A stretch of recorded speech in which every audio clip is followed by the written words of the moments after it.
shirkan ay isugu yimaadeen aqoon-yahanada culimada waxgaradka iyo cuqaasha beesha Maxamed Garaad Bahra Same ayaa ujeedkiisu ahaa sida ay uga arisan lahaayeen colaadda gaamurtay ee ka jirta koonfurta gobolka Sool. Shirkan oo soconaya muddo 7 cisho ayaa waxa ka soo qayb galay gudoomiyaha gobolka Sool Cabdi waxaana uu soo xidhmay maalinnimadii shalay iyadoo ay ka soo baxeen qodobo dhaxalgala waxaana saxaafadda si wada jira ula hadlay cuqaal waxgarad iyo aqoon-yahankii ka soo qayb galay waxayna sheegeen inay si shuruud la'aan ah u saxeexeen xabad joojin iyo in arrinta nabad lagu soo dabaalo waxayna sidoo kale ka codsadeen dhigood beesha Khayr Cabdi inay la qaataan arrintaasi. Ilaahay baa mahad iska leh noo suura geliyay inaanu shirkan isugu nimaadno nabadeynta ah beeshu ay yeelatay علي إنه سورة قليبة ما هذا إسكال اللهم لك الحمد حمدا كثيرا طيبا مباركا فيه إذا لعدي علادي هيراه نحدو ذا مرتي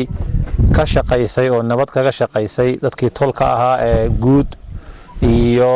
muddo wixii ka shaqeeyo dhan Ilaahay abaal iyo khayr badan ha ka siiyo dhamaan waxaan isku raacsanahay haday xillibaana tahay dhinacyo badana haday tahay cuqaasha haday tahay nin garboodka haday tahay muxuu ahaa dhalinyarada haday tahay barasaabka gobolka dhamaan waxaan isku raacsanahay oo shirkan u qabanay waa shir nabadgelyo waa shir xabad joojin intaana waxaan ugu yeernay Soomaali waxay tiraahdaa meesha lagu furayo fagadnaha joogo inaana bariil la isku canaanan oo oran hebel iyo hebel baa maqnaa in aanu dhamaantayo isu nimaadno nabadda wada qaadano aad iyo aad u codsananaa beesha Khayr Cabdi ee loo jeedinayo baaq uu gaar ku khuseeyo inay baaq la mid ah ay iyaduna qaadato si degdeg ah oo dad ehela oo aan dhul kala qaadi karayn oo dhiig kala qaadi karayn oo dhibaabaalkoodu aan waxba tarin weeyaan waxaan qabnaa in arrinta sida ay noqoto cid kale khusaysaa laba jaanib bay khusaysaa jaanib waa jaanibka culimada khayrka qabtay arrintii abaabushay culimada waxa uu leeyahay arrintii waa taa baaqeedina waa ka gudoonkeedina waa ka inaydan ka harin arrintii aad gacanta ku haysaan qolada anigu aan ka tirsanahay ee Soomaaliland daliil hore jirtay daliishii waxa mayaray talaabooyinkii la qaaday waxa uu leenahay maamulka wasaaradda arrimaha gudaha taliska ciidanka xukuumadda Soomaaliland reerkii Bahra Same waa ka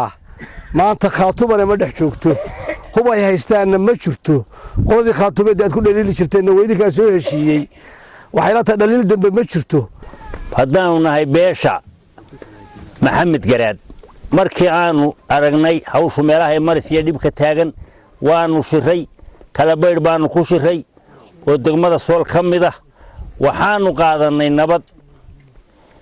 waxaanu u sheegaynaa waxa laale wixii hawsha nabadda ka soo qayb galaya waa ku soo dhaweynayna